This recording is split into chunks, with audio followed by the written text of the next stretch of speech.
নমস্কার বন্ধুরা, আজ আমি তোমাদের শোনাবো আশাপূর্ণা দেবীর একটি ছোট গল্প, বাবা ধর্মরাজ। আগে আশাপূর্ণা দেবীর সম্পর্কে একটু জেনে নিই আমরা। তার জন্ম 1909 খ্রিস্টাব্দে এবং মৃত্যু 1995 খ্রিস্টাব্দে।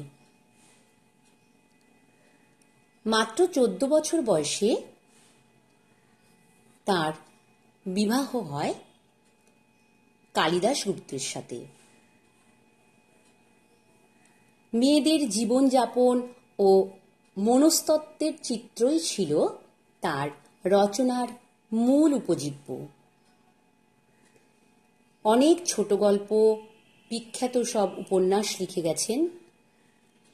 প্রথম প্রতিশ্রুতি, সুবর্ণলতা, বকুল কথা, এগুলি তার বিখ্যাত সব উপন্যাস। পেয়েছেন প্রচুর পুরস্কার। পশ্চিমবঙ্গের সর্বোচ্চ সাহিত্য সম্মান রবীন্দ্র পুরস্কারেও পুরস্কৃত হয়েছেন। এবার শুরু করছি আশাপূর্ণা দেবীর লেখা ছোট গল্প, বাবা ধর্মরাজ। না, এ সংসারে আর থাকা চলে না। ছোট ঠাকুমা বাঁশির মতো টিকলো নাকটাকে কুঁচকে শুকনো আমসি তুল্য করে সিটকে বলে উঠলেন, এত অনাচারের মধ্যে আমি থাকতে পারি? বলি, ত্রিবেণীর গোসাই বাড়ির বউ না আমি? আমার দাদা শ্বশুর কখনো খড়ম ছাড়া পাদুকা পরেননি, আর শ্বশুর কোর্ট কাচারি যেতে ক্যাম্বিসের জুতো পায়ে দিতেন, কখনো চামড়ার জুতো পায়ে ঠেকাননি। শাশুড়ি ঠাকরুন রান্নার জ্বালানি কাঠগুলো গঙ্গা জলে ধুয়ে আনতেন। দেশলাই বাক্সটা পর্যন্ত গঙ্গা জলে চুবিয়ে রোদে শুকিয়ে তবে ঠাকুর ঘরে পিদিম জ্বালতেন। সেই বাড়ির বউ আমি।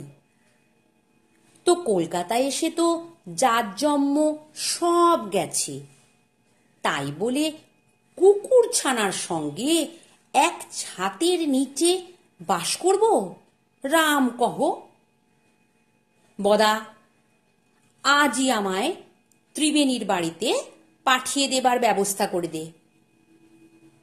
বদা মানে বদ্রীনাথ, মানে একখানা বড় সড় পুলিশ অফিসার বৈদ্যনাথ গোস্বামী। তাতে কি, এই ছোট ঠাকুমার কাছে তিনি নস্যি। বদ্রীনাথের অবশ্য ঠাকুমা নয়, খুড়ি, ছোট খুড়ি, টিকলুর ঠাকুমা। তার নিজের ঠাকুমাকে তো চোখেও দেখেনি। তার বাবা বদ্রীনাথও জ্ঞানে দেখেনি। প্রবল প্রতাপ গোসাই ঠাকুরুনই এবাড়ির দণ্ডমুণ্ডের কর্তা। অন্য সময় অবশ্য বাবা বধূ ছাড়া ডাকেন না, তবে রাগের সময় বদা ছাড়া আবার কি বলবেন? রস্যৌকার দিয়ে ডাকতো মধু মাখানো মতো শোনায়। বদা শুনেই বৈদ্যনাথ গোস্বামী কাজ ফেলে ছুটে এসে শুধলেন, কি হয়েছে খুড়ি? হ্যাঁ, কি হয়নি তাই বল।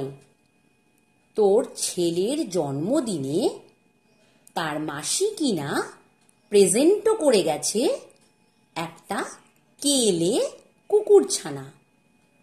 কালকে আমায় জানায়নি, লুকিয়ে রেখেছিল। তো একটা জ্যান্ত প্রাণীকে কদিন লুকিয়ে রাখতে পারবে? হ্যাঁ? বদ্রীনাথ অবোধ ইনোসেন্ট। বদ্রীনাথ আকাশ থেকে পড়েন। কুকুর ছানা? তবে আর বলছি কি, ছি ছি ছি, জন্মদিনে প্রেজেন্টও করবার আর জিনিস পেল না মাসি, ছ্যা ছ্যা। তা হবেই তো, বে হওয়া মেয়ে ঘাগরা পরে বেড়ায়, বেটা ছেলের মতন চুল ছাঁটে, ওর মতিবুদ্ধি রুচি প্রবৃত্তি আর কত উঁচু দরের হবে, তাও আবার একটা কেলে কুকুর, মুখ দেখলে অযাত্রা। এক্ষেত্রে আসামি ওই উপহারপ্রাপ্ত বেচারি টিকলু, কিন্তু সে আর সহ্য করতে পারে না।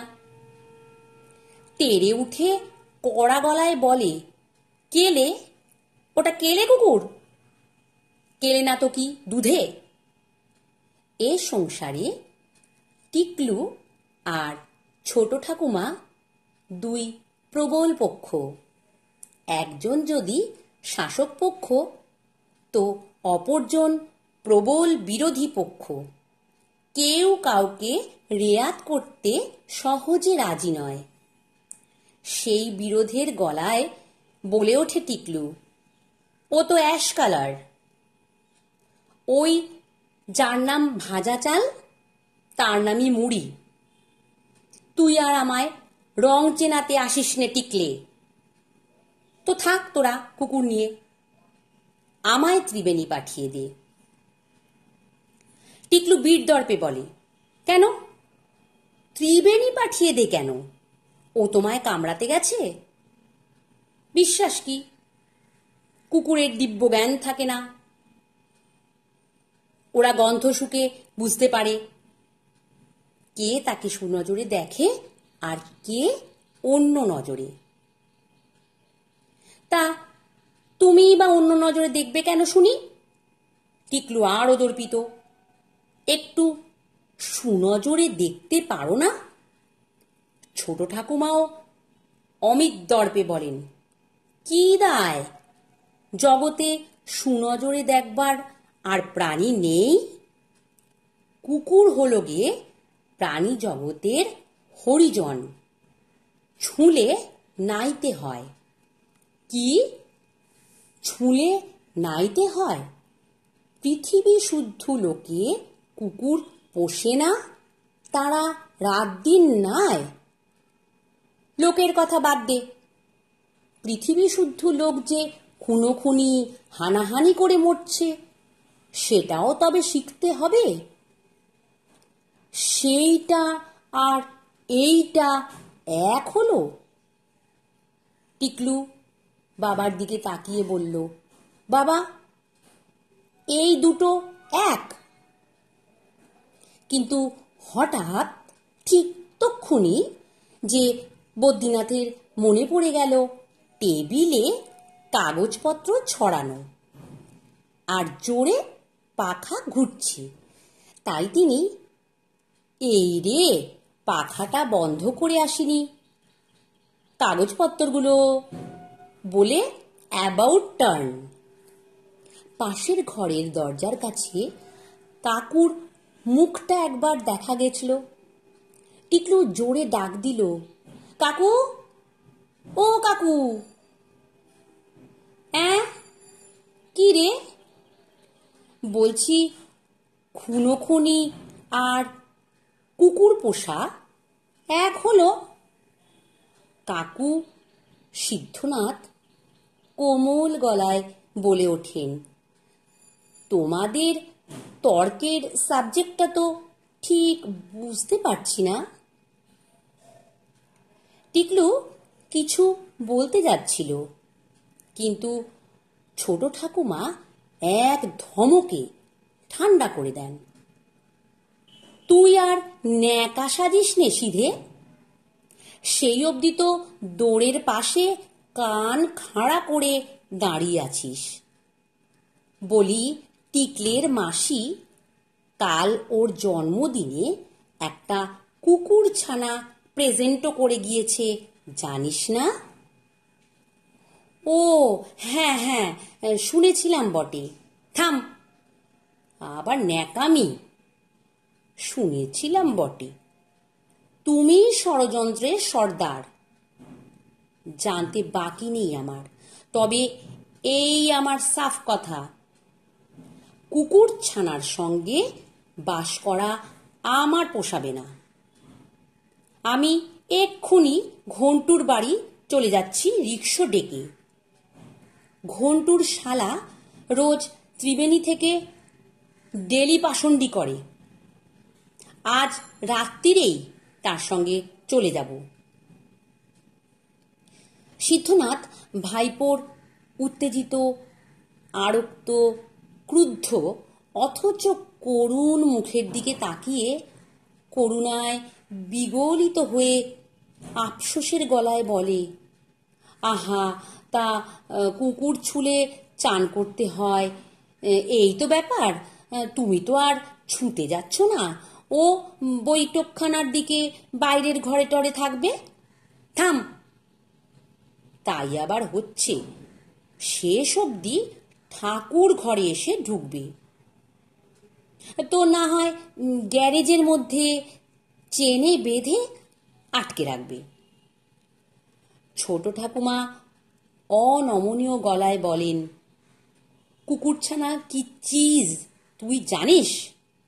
বেঁধে রাখলে বাড়ি মাথায় করবে না, আর থেকে থেকে এমন গা ঝাড়া দেবে যে গায়ে রোঁয়াড়া খসে খসে বাতাসে উড়ে সারা বাড়িতে এসে ছড়িয়ে পড়বে। তো একটা রোঁয়া ছোঁয়াও যা, আস্ত প্রাণী ছোঁয়াও তা। টিকলু আবার ফেটে পড়ে। ও রোঁয়া মানে লোম, আর এদিকে দিব্যি যে কম্বলের আসনে বসে পুজো করো, তাতে দোষ হয় না। এখন ছোট ঠাকুমার সত্যি আকাশ থেকে পড়ার পালা। হঠাৎ কম্বলের আসনের কথা উঠছে কেন? কেন কম্বলটা ভেড়ার লোমে তৈরি না? ভেড়া একটা প্রাণী না? শোনো কথা বদা, শুনে যা তোর ছেলের যুক্তি। বলি কুকুর আর ভেড়া এক হলো? টিকলুর গলার শির ফুলে ওঠে। তফাৎটাই বা কি?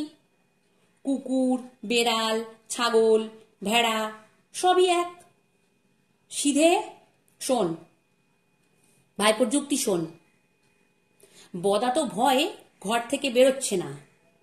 তুই শোন, সব এক। শাস্ত্রে ওদের কারুর কথা লেখা আছে? কোথাও নেই, কিন্তু কুকুরের বিষয় লেখা আছে। লেখা আছে? কি লেখা আছে শুনি? ছোট ঠাকুমা অবহেলা ভরে নাতির দিকে তাকিয়ে বলেন, যা সত্যি তাই লেখা আছে। কুকুর একটা অপবিত্র প্রাণী। মানুষ যখন কাউকে খুব ঘেন্না করে, তার নামে কুকুর পোষে। যখন কারুর ওপর রেগে যায়, বলে কুকুরের মতো হ্যাংলা। কুকুরের একটা লোম দৈবাত পেটে পড়লে 14 পুরুষ নরকে যায়। কই বেড়ালের কথায় লেখা আছে? ছাগল ভেড়ার কথা আছে? টিকলু ক্রমেই কোণঠাসা হয়ে যাচ্ছে। কেউ তার সমর্থক নেই। মায়ের তো চুলের ডগাটিও দেখা যাচ্ছে না। বাবা বিশ্বাসঘাতকের মতো ঘরের মধ্যে ঢুকে পড়ে আর বেরোবার নামটি নেই। কাকু দাঁড়িয়ে আছে বটে, কিন্তু বোবার মতো, ভেবার মতো। তা হোক, একা কুম্ভই লড়ে যায়। ও শাস্ত্রে লেখা আছে। কোন শাস্ত্রে লেখা আছে শুনি? ছোট ঠাকুমা এতক্ষণ তর্ক চালিয়ে চলেছিলেন মস্ত একটা লাউ কুটতে কুটতে। সেটা শেষ হতেই বটিটা ঠুকে সরিয়ে রেখে তাচ্ছিল্যের গলায় বলেন, মুনি ঋষির আমলে তো আর ছাপাখানা ছিল না, সেসব শাস্ত্র বাক্য লেখা হয়ে থাকবে না। লেখা নেই, শাস্ত্রই বেশি। আহা, বললেই হলো। টিকলুর বাবার দিকে একটা ক্রুদ্ধ দৃষ্টি হেনে বলে, তো ওই যে 14 পুরুষ নাকি বললে, নরকে যাওয়া, তার কোনো প্রমাণ আছে? ছোট ঠাকুমা এখন কড়াইশুঁটির ঝুড়ি কাছে টেনে ছাড়াতে ছাড়াতে বলেন, প্রত্যক্ষ প্রমাণ অবশ্যই নরকে না যাওয়া পর্যন্ত দাখিল করা যাবে না, তবে হাতে হাতে একটা প্রমাণ দেখো। কুকুরে কামড়ালে জলাতঙ্ক রোগ, ফলে পাগল হয়ে মৃত্যু। ছাগল ভেড়ায় কামড়ালে এসব হয়? টিকলু তবু লড়ে যায়। কে জানে ছোট ঠাকুমার দাপটে বাবা ওই ঝাঁপা ঝোপা লোমোলা কুকুরছানাটাকে মাসির বাড়ি ফিরিয়ে দিয়ে না আসেন। তাই আবার গলায় জোর এনে বলে, আর কিরকম প্রভু ভক্ত। ছোট ঠাকুমা ফু দিয়ে উড়িয়ে দেওয়ার গলায় বলেন, নিজের প্রভুটির বেলায়, আর অন্যের বেলায় রক্তচক্ষু। কেউ ঢুকতে আসুক দেখি, চেঁচিয়ে পাড়া মাথায় করবে। সভ্যতা, সৌজন্য, লোকলজ্জা, ভদ্রতা কোনো কিছুর বালাই আছে?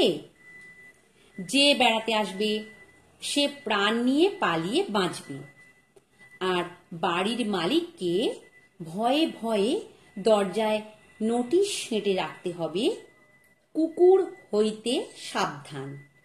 বলি, কোন পোষা প্রাণীর জন্যে এটি লিখতে হয়? অনেক প্রাণী তো পোষে মানুষ। ওহ, বুড়ির স্টকে এত আছে। টিকলু মরিয়া। টিকলু শেষ ব্রহ্মাস্ত্র ছাড়ে। আর যুধিষ্ঠিরের মহাপ্রস্থানের সময় কে সারাক্ষণ সঙ্গে সঙ্গে পাহারা দিয়ে স্বর্গ অব্দি গিয়েছিল শুনি? একটা কুকুর নয়। থাম টিকলু, তাকে কুকুর কুকুর করবি না। তিনি হচ্ছেন ছদ্মবেশী ধর্মরাজ, তার সঙ্গে তুলনা? না, টিকলুর দিকে কেউ নেই। তবু টিকলু শেষ সাহসে ভর করে বলে ওঠে, তা ওই ডিউকও তো ছদ্মবেশী ধর্মরাজ হতে পারে। ডিউক? বাহ, মাসির দেওয়া ছানাটার ওই নাম না? এখন ছানা আছে, বড় হলে ধর্মরাজ হতে পারে। ছোট ঠাকুমা একবার কঠোর দৃষ্টিতে নাতির আপাত মস্তক জরিপ করে নিয়ে বলে ওঠেন, হবেই তো। একেই ইংরেজি স্কুলে পড়া, তাই আবার ওই ছাঁটা চুল মাসি, এমন বুদ্ধি ছাড়া আর কি হবে? একে কুকুর, তাই বিলিতি, মানে ডবল মেলেচ্ছ। তিনি হবেন ধর্মরাজ।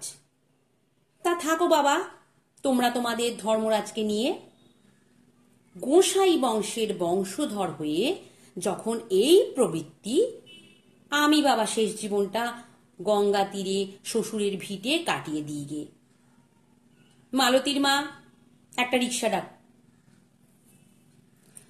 টিনের সুটকেসটার মধ্যে ঠাকুর দেবতা, হরিনামের মালা, গীতা, চশমা আর খান কতক ফর্সা থান কাপড় আর সাদা সেমিজ ভরে নিয়ে ছোট ঠাকুমা তসর থান সেমিজে সজ্জিত হয়ে হরিনামাঙ্কিত নামাবলীটি গায়ে জড়িয়ে হাঁক পারলেন, বদা, সিধে, বৌমা,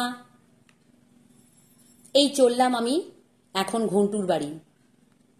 ওখান থেকে রাতে ওর শালার সঙ্গে ত্রিবেণী চলে যাব। আমার জন্যে ভাববার কিচ্ছু নেই।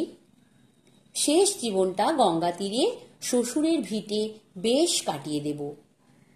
থাক থাক, না ছুঁয়েই পেন নাম করো। এই ভয়ঙ্কর মুহূর্তে শুধু পায়ের ধুলো নিতে আসা ছাড়া আর কিচ্ছু করার মতো দুঃসাহস কার আছে? কে বলতে পারবে যেও না? কারুর মুখে বাক্যি নেই। এই যে বৌমা, চলে যাচ্ছি বলে গা ভাসিয়ে দিয়ে সংসার করো না, তা বলে দিচ্ছি। বধূ সিধু যেন অফিসের বেলায় শুধু ঝোল ভাত খেয়ে না অফিসে যায়। 5 ব্যঞ্জন খাওয়া অভ্যেস ওদের। আর হ্যাঁ, টিকলু পিকলুকে সকালবেলা চিরতার জল আর আদা ছোলা খাওয়াতে ভুলবে না। কড়া নজর রাখবে চিরতার জলটা গলায় ঢালছে না নালিতে ঢালছে। একটু এগোলেন, আবার বললেন, আর শোনো, ভাঁড়ারের তাকে কুলের আচার, তেঁতুলের আচার, আম তেল, গুড়, আমশি সব বোতল বোতল মজুদ আছে। সময়ে দেবে একটু একটু, আর মাঝে মধ্যে রোদ্দুরে দেবে যাতে ছাতা পড়ে না যায়। বধূ, তুই সিগারেট খাওয়াটা একটু কমাবি, ওতে ক্যান্সার হয়। সিধে সারাক্ষণ নিজের তালে থাকিস নে। ছেলে দুটোর পড়াশুনো দেখিস একটু। এখন তো আর স্কুলের মাস্টাররা পড়ানোর দায় দায়িত্ব নেয় না, পড়া দিয়েই খালাস। সে ছিল সেকালে, আমার বাবা ছিলেন হেডমাস্টার। থাক সে কথা, বলতে গেলে মহাভারত। হ্যাঁ হ্যাঁ, যাচ্ছি। অত ঠুং ঠুং করতে হ্যাঁ কাহে। আরো 2 টাকা বেশি দেগা যা। মালতীর মা, তোকেও বলে দিচ্ছি, সাফ করে বাসন মাজবি। অপরিষ্কার বাসন মাজা থেকেই যত রোগ ব্যাধির উৎপত্তি। দুর্গা দুর্গা, নারায়ণ নারায়ণ। ছেলে দুটোর আর টিকি দেখছি না, তো এই চেঁচিয়ে বলে যাই, অধিক যত্নে যেন আবার ধর্মরাজের পেট খারাপ করিয়ে বসে মায়ের দুর্গতি ডেকে আনিসনি। হরি নারায়ণ। রিকশায় গিয়ে উঠলেন ছোট ঠাকুমা। কবির ভাষায় রহে সবে মুখে মুখে চাহি, কাহারও উত্তর কিছু নাহি। সারা সংসারটায় যেন শ্মশানের স্তব্ধতা। কোথায় যেন দাঁড়িপাল্লার একটা দিক হালকা হয়ে ঠক করে শূন্যে উঠে পড়ল। একদিকে ছোট ঠাকুমা আর অপর দিকে ডিউক। মানে হয়, কিন্তু বেড়ালের গলায় ঘণ্টা বাঁধতে যাবে কে? দিন 3 পর ত্রিবেণীর গোঁসাই বাড়ির ছোট ঠাকুরুন গঙ্গা স্নান সেরে ভিজে কাপড়ে তুলসী গাছে জল দিচ্ছেন। হঠাৎ বাইরে একখানা মোটর গাড়ি থামার শব্দ। ছোট ঠাকুরুন ঘটিটা হাত থেকে নামিয়ে দরজার কাছে এগিয়ে গেলেন। গাড়ি থেকে একে একে নামতে থাকে এই গোঁসাই বাড়ির ছোট বড় 4টি বংশধর আর একটি বউ। তোরা? পুলিশ অফিসার বৈদ্যনাথ গোস্বামীকেই বুকে বল আনতে হয়। এই যে শ্বশুরের ভিটে দেখা তো হলো, এখন চলো, নিতে এসেছি। ছোট ঠাকুরুন ভুরু কুঁচকে বলেন, কে বলেছিল শুধু ভিটে দেখতে এসেছি? এসেছি তো বাস করতে। সিধু এখন সাহস করে এগিয়ে আসে। সে তো জানি, কিন্তু আমাদের যে ওখানে টেকা দায় হচ্ছে। চলো চলো, দরজায় তালা চাবিয়ে লাগিয়ে সেই আপদটাকে ভাগিয়ে এসেছি। আপদটাকে ভাগিয়ে? হঠাৎ ছিঁড়ে ছেঁড়া ধনুকের মতো ছিটকে উঠলেন ছোট ঠাকুরবা। ভাগিয়ে এসেছিস মানে? মানে আবার কি, যিনি দিয়েছিলেন তার বাড়িতেই বসিয়ে দিয়ে আসা হলো। নিতে কি চায়? 4 বাচ্চা হয়েছিল ওনার পোষা মহিলাটির। এটাকে ঘাট থেকে নামিয়েছিল, আবার ঘাড়ে পড়ল। খুব বেজার। ছোট ঠাকরুন চড়া গলায় বললেন, তা বেজার হবে না? দিয়ে আবার নিলে কালীঘাটের কুকুর হয়, তা জানিস না? সেই পাপ করালি তোরা তাকে। আহা, চুল ছাঁটে আর ঘাগরা পরে বলে কি সে মানুষ নয়? আর সেই দুধের বালকটা? ছোট ঠাকরুনের এখন পরনে ভিজে থান, তাই স্পর্শদোষ লাগবে না। অতএব দুধের বালকটার মাথায় একটু হাত বুলিয়ে মমতার গলায় বলেন, বাছার আজন্মের স্বাদ একটা কুকুরছানা, সেই প্রাণতুল্যি পোষা প্রাণীটাকে ভাগিয়ে দিয়ে এলি। হৃদয়ে একটু মায়া এলো না? বিবেকানন্দের বাণী মনে পড়ল না? কি বলে গিয়েছেন তিনি? সর্বজীবে সমজ্ঞান করবি, জীবকে শিব জ্ঞানে সেবা করবি, বলেননি? তো জানবি কোথা থেকে? ধর্মগ্রন্থ পড়লে তো। আহা, সেই ঝাঁপা ঝোপা লোমোলা বেটে বেটে পা, কাঁচের গুলির মতো চকচকে আর কুতকুতে চোখো পুতুলের মতো প্রাণীটা একবার দেখলে ভোলা যায় না, অষ্টপ্রহর মনে পড়ে। সেইটাকে তোরা আপদ বলে বিদেয় করে দিয়ে এসে আবার বড় মুখ করে বাহাদুরি দেখাতে এসেছিস। এত পাষণ্ড তোরা! সেই পাষণ্ডদের সংসারে আবার জলগ্রহণ করতে যাব আমি? ছি ছি!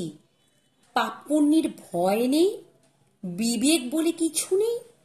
বলি, এখনই নয়, শিশু আছে, দুদিন বাদেই বড় হয়ে উঠে বাড়ি পাহারা দেবার কাজে লাগবে না? কথায় বলে, কুকুরের বার আর কলা গাছের বার। এই খারাপ দিনকাল বাড়িতে একটা রক্ষক থাকা দরকার নয়? বলি, মানুষকে বিশ্বাস আছে আজকাল? এক গাদা মাইনে দিয়ে দারোয়ান রাখবে, হয়তো রক্ষকই কোন ফাঁকে ভক্ষক হয়ে উঠবে। কিন্তু ওই প্রাণীটা মাইনে লাগবে না, জামা জুতো লাগবে না, শুধু দুটো খাওয়ার বদলে প্রাণ দিয়ে বাড়ি আগলাবে। সেই উপকারী জীবটাকে ভাগিয়ে দিয়েলি বদা। বদা মরিয়া হয়ে বলে ওঠেন, বাহ, তুমি বললে, রাখছে তো কথা। আমি যা বলছি তাই শুনছিস যে? পই পই করে বলিনি? দেশের ভিটেটা ভেঙে চুরে পড়ে যাচ্ছে, শুনেছিস সে কথা? হাল দেখছিস? বধূ সিধু একসঙ্গে বলে ওঠে, আজই সেই হারান মিস্ত্রির সঙ্গে কথা বলে ব্যবস্থা করছি, টাকা ফাঁকা পাঠিয়ে দেব, ঘন্টুর শালাও দেখাশোনা করবে, তুমি উঠে পড়ো গাড়িতে। আমি সেই বাড়িতে যেখান থেকে একটা নিরীহ অবলা জীবকে দূর দূর করে তাড়িয়ে এসেছিস? ছি! কে জানে ওই কাটা চুল মাসি তাকে আর কোথাও পাচার করে দিলে কিনা। না না, আছে। টিকলু উছলে ওঠে, ফিরিয়ে নিতে চাইলে মাসি এক্ষুনি দিয়ে দেবে। সিধু মুচকি হেসে বলে, তা দেবে, এক পায়ে খাড়া। ঠিক বলছিস? ভাওতা দিচ্ছিস না? না না, ঠিক। ছোট ঠাকরুন আত্মস্থ গলায় বলেন, তবে চল, ভিজে কাপড়টা বদলে আসি। তাহলে গাড়িটা ঘুরিয়েই একবার হারানের বাড়ি ঘুরে যাই চল। বুড়ো হয়েছে, তবু মরা হাতি লাখ টাকা। আর কলকাতায় পৌঁছে, আচ্ছা বলছি। গাড়িতে উঠে বসেন ছোট ঠাকরুন, অতঃপর বাকি সবাই গুছিয়ে বসে বলেন, কলকাতায় পৌঁছে একেবারে বালিগঞ্জের ওই মাসির বাড়ির দৌড়ে দাঁড় করিয়ে শিশুটাকে গাড়িতে তুলে নিয়ে বাড়ি ঢুকবি। টিকলু বিগলিত গলায় বলে ওঠে, ছোট ঠাকুমা। ছোট ঠাকুমা অবশ্য অবিগলিত, অবিচলিত। তেজের গলায় বলেন, তবে একটা শর্ত, ওই ডিউক ফিউক নাম চলবে না। গোসাই বাড়ির কারুর কখনো ইংরেজি ফিংরেজি নাম রাখা হয় না। নাম থাকবে ধর্মরাজ। নমস্কার।